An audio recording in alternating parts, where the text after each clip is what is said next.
Hello dear students, good morning.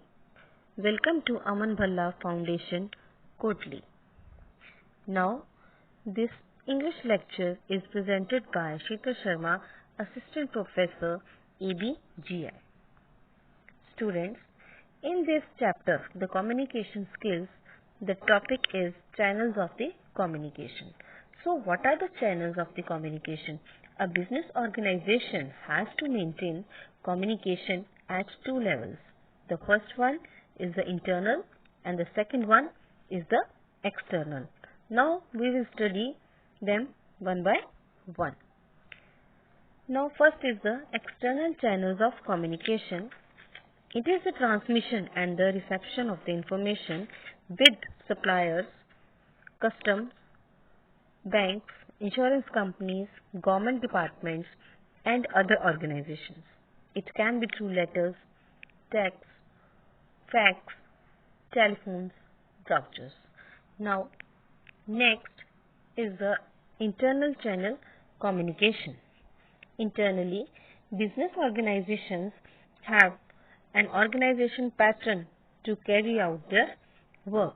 Most of them have the same type of hierarchy, which has the board of directors at the highest rung and the clerks and the workers at the lowest rung. The board of directors decides policy matters. So, these are transmitted to the managing director for execution. He gives directions to various departments who in turn pass them on to the supervisor. When the communication is done through the line of authority is called the formal communication. There are prescribed norms for the communication which are the members have to follow. Now, the type of the communication in the internal channel communication is downward communication, upward communication, horizontal communication, and diagonal communication. Next, how to overcome the barriers. Right? Now, what are the barriers? We will discuss later. But first, these overcomes should be discussed before the barriers. So, first one is the clarity. So, to overcome the barriers, right? So, barriers like you can say the ability to communicate effectively plays an important role in achieving success. The objective of the communication is to get desired feedback, but many a times this does not happen. Communication breaks down due to a number of factors. These can be termed as the barriers of the communication.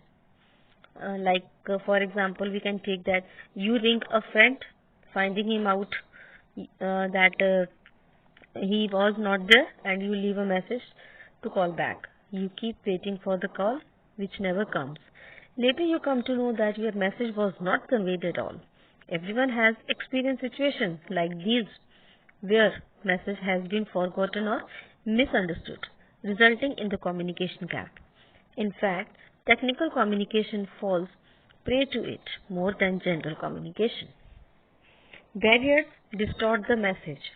For a smooth and effective communication in an organization, so one should be aware of these barriers and try to circumvent them.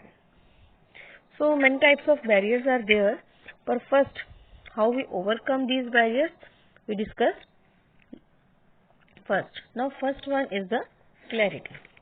Now, what is the clarity? The first of all, communicator must be clear about the message he wants to convey. If he himself is not very sure about this idea, he will not be able to make himself understood. Next, simple and proper language. The communicator should try to use simple and lucid language so as to avoid semantic barriers. Next point, consistent behavior. The management must not give the impression of erratic behavior or it will lose its credibility. Its actions and deeds should be in accordance with this communication. Right? So, next is the organization structure. The organization structure must be made in befitting a way to meet the needs of the organization. The communication protocol should have a positive and a constructive role. It should not stifle feedback. Good listening skills. What are the good listening skills? The communicator should have the good listening skills. Use of the informal channels like grapevine should be made use of while making managerial decisions. The next is the motivation. Communication should aim at motivating the receiver and influencing his behavior to take the desired action. Now next, orientation of the employees. So what are the orientation of the employees? The employees should be oriented to understand the policies, rules and objectives of the organization. Now the next, what is the body language? One can judge a lot by the body language of the speaker. So thus the speaker should have appropriate facial expressions. Okay, now these are the factors used to overcome these barriers. Now next, what are the barriers? Barriers we have discussed earlier. Now there are three types of barriers are there. What are they? Physical barriers, personal barriers and organizational barriers. So let us discuss one by one. Now what are the physical barriers? The physical barriers to communicate include noise, time, distance, etc. If they are due to technological fault, right, or environmental factors, they can be remedied quite easily. But if they exist due to human error, the respective parties of the communication need to rectify their mistakes. So 2 points are coming in the physical barriers. First is the channel noise and second is the time distance barrier. So first is the channel distance barrier. Channel hampers, noise hampers the flow of the communication. Apart from the discordant sounds, it can also refer to other physical, psychological, audiovisual forms like poor duplicate typescripts. So these problems can be avoided with a little bit of care.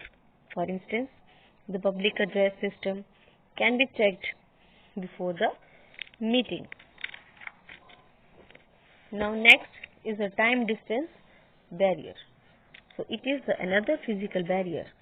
Telecommunication has conquered it to a great extent, but mechanical breakdown render telephones ineffective. Sometimes the office's design are faulty or employees have shift system of working, leading to communication problems. So these barriers can be eliminated with the proper planning and foresight. In case of breakdowns or alternative channels can be used. Now the second type of barrier is the personal barriers.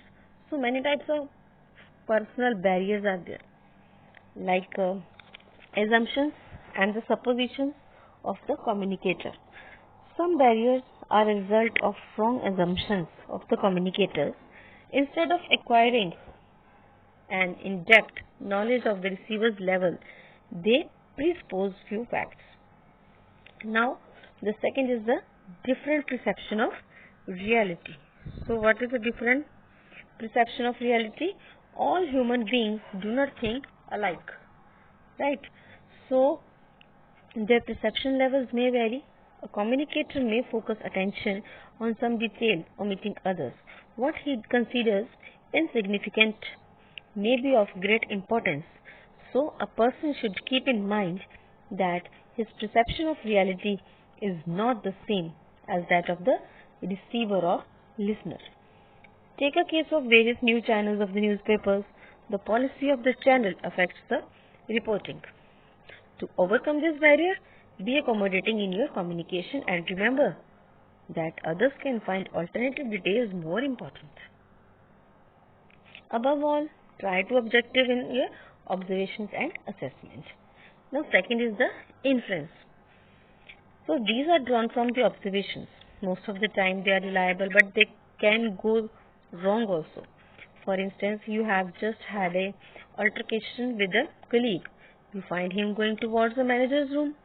You infer that he is going to complain about you and get worked up. Henceforth, you stop talking to him. Later, you find out he had gone there for some official work. Your inference has not only proved to be wrong, but embarrassing also.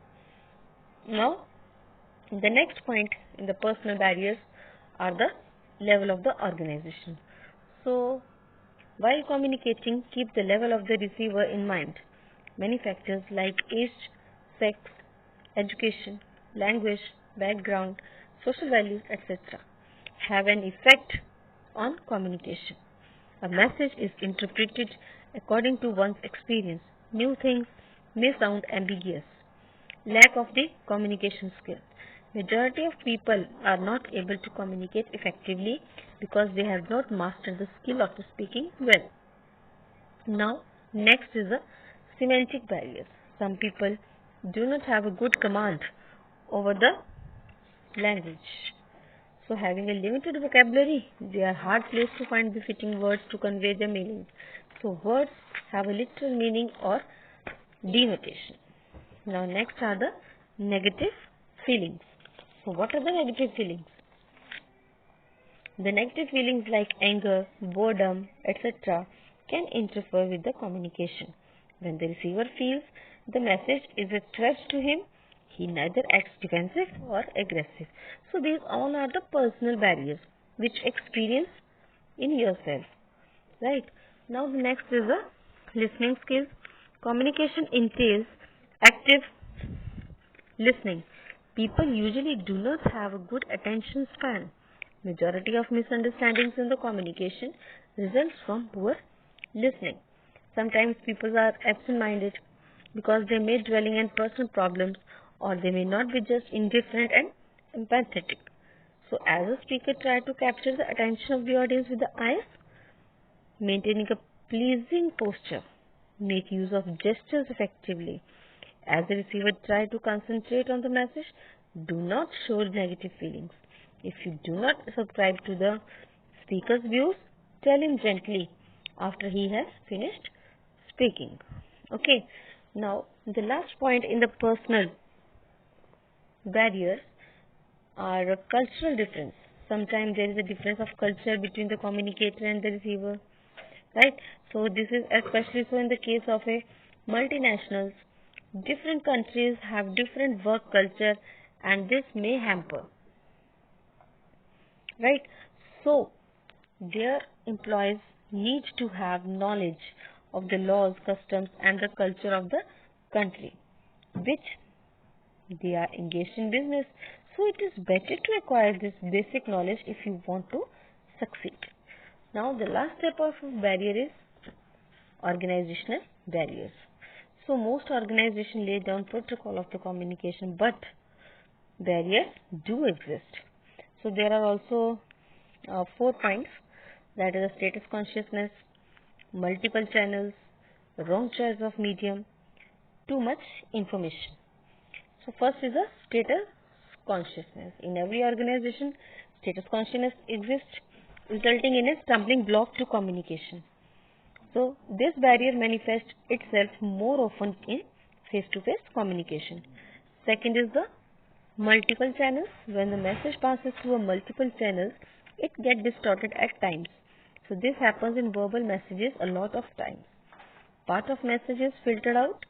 Some part is lost due to the intentiveness or poor retention.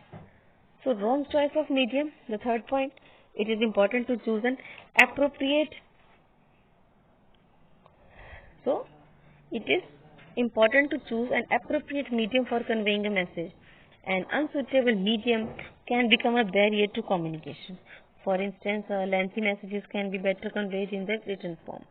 Likewise, financial figures can be explained better with the tables. Now the last point is that too much information is there.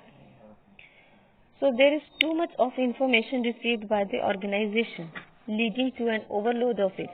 This cuts down efficiency and produces stress and fatigue. So it can be seen that many obstructions, hurdles, blockades distort the message and make communication ineffective. If they are minimized or toned down, insignificant improvements can be made in the managerial efficiency and effectiveness. Okay. Now thanks for watching.